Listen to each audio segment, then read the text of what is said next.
कहावत है कि दुनिया उगते हुए सूर्य को सलाम करती है। We salute the rising sun. अंग्रेज भी कहा करते थे कि ब्रिटिश राज में सूर्य जो है कभी अस्त नहीं होता है।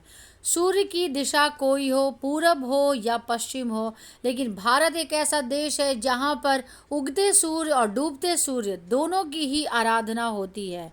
बहुत सारे देश ऐसे हैं जो इसे खराब मानते हैं, डूबता सूरज खराब होता है, लोगों की ऐसी धारणा है, लेकिन हम भारतवासी ऐसा नहीं मानते हैं। पता नहीं क्यों ऐसा लगता है कि अस्त होता सूर्य खराब होता है, अशुभ होता है, अपशकुन होता है, लेकिन भारत देश में डूबते हुए सूरज की भी आराधना की जाती है, पूजा की जाती है। जी हाँ, हम बात कर रहे हैं दीपावली के छठे दिन मनाए जाने वाला छठ पर्व का। सूरज का सूरज होना ही तो एक बहुत बड़ी बात है। सूर्य देवता हैं, चाहे वो दिशा कोई हो, या वो पूरब में होंगे या वो पश्चिम में होंगे, रहेंगे वो देवता ही। दिशा बदलने से उनके देवता होने या ना होने का कोई प्रश्न ही नहीं उठता है।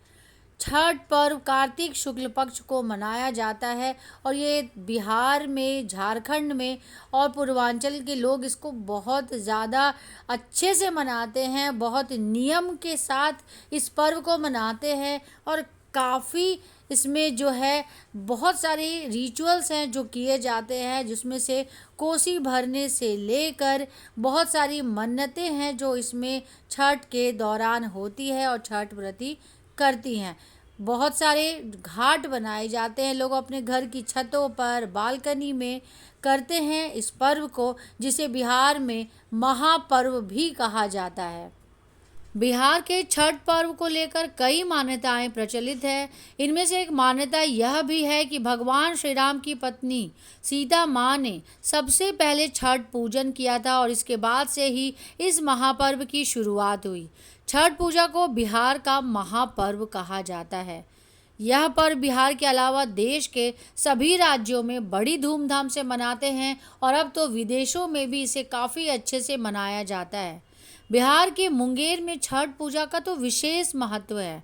धार्मिक मान्यता के अनुसार सबसे पहले सीता माता ने बिहार के मुंगेर में गंगा तट पर इसे संपन्न किया था और इसके बाद से ही इस महापर्व की शुरुआत हुई, जिसके परिणाम स्वरूप माता सीता के चरण चिन्ह आज भी उस स्थान पर मौजूद हैं।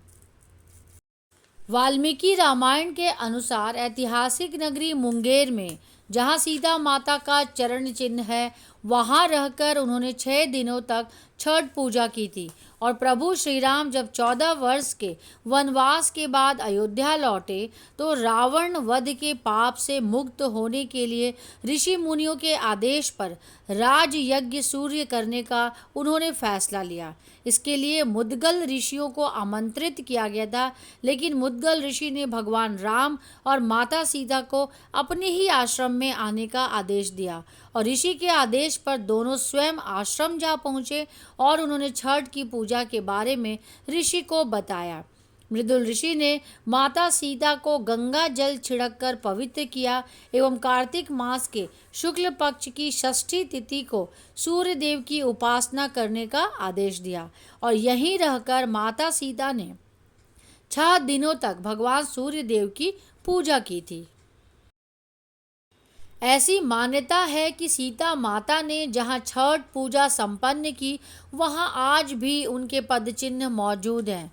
कालांतर में दियारा क्षेत्र के लोगों ने वहाँ पर मंदिर का निर्माण करा दिया और यह सीता चरण मंदिर का नाम से प्रसिद्ध हो गया। यह मंदिर हर साल गंगा की वाल में डूबता है और महीनों तक सीता के पदचिन्हों वाला पत्थर गंगा के पानी में डूबा रहता है। इसके बावजूद भी उनके पद चिन्ह धूमिल नहीं पड़ते हैं और श्रद्धालुओं की इस मंदिर के प्रति गहरी आस्था है। एक और कथा के अनुसार छठ पर्व की शुरुआत महाभारत काल में हुई थी। इसकी शुरुआत सबसे पहले सूर्य के पुत्र कर्ण ने सूर्य की पूजा करके की थी।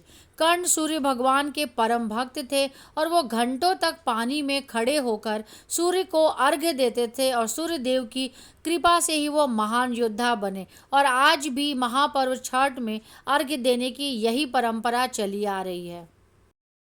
छठ पर्व के बारे में एक कथा और भी है कि जब पांडव अपना राजपाट जुए में हार गए तो द्रौपदी ने छठ पर्व किया था। इस व्रत से उनकी मनोकामना पूरी हुई और पांडवों को अपना राजपाट वापस मिल गया था। लोक परंपरा के मुताबिक सूर्य देव और छठी मैया का संबंध भाई बहन का है, इसलिए छठ के मौके पर सूर्य की आराधना फलदायी मानी गई।